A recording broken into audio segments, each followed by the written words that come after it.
Question number 3, x squared e to the minus x, an expression for the derivative, put it in the calculator, just write it out. State the coordinates of any stationary point, set the derivative equal to 0, 0 and 2, and they are the coordinates. 0, 0 and 2 e to 4 on e squared.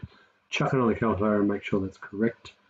If I was to graph that, and if I have a little bit of a look at it, I can see that it's asymptotic over here. As x approaches infinity, y approaches 0. So the equations of any asymptote is y equals 0. Sketch it, well, I've got all that. I need to include my points of inflection. So I've gone analysis, G-solve, inflection, and it shows me one point of inflection with the coordinates and a second one with its coordinates. So I used the 2, 4 on e squared for the stationary point, which I've already worked out. I know 0, 0, and I got those 2 points. Include your asymptote, please, to get the full 3 marks. Write down an expression for, so now we go to x to the n e to the minus x. And to find the second derivative, just wrote it down exactly what was on the screen. Press simplify if it's not a nice form. Find the non-zero values for which is equal to 0. So I'm going to write down what it was when it's equal to 0. Therefore, the non-ones will be n plus or minus root n.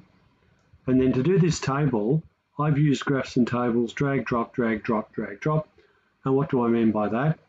I'm looking for, I get 2 points of inflection when n equals 2.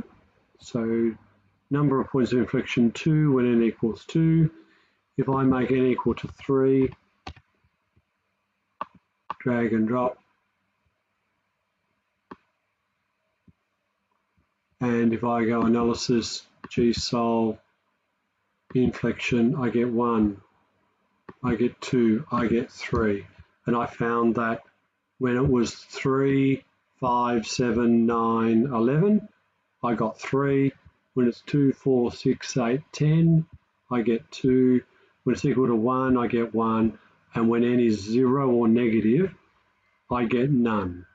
So that's the way I was able to. Then I turned my even numbers into 2k and my odd numbers into 2k plus 1, where k is an element of all integers.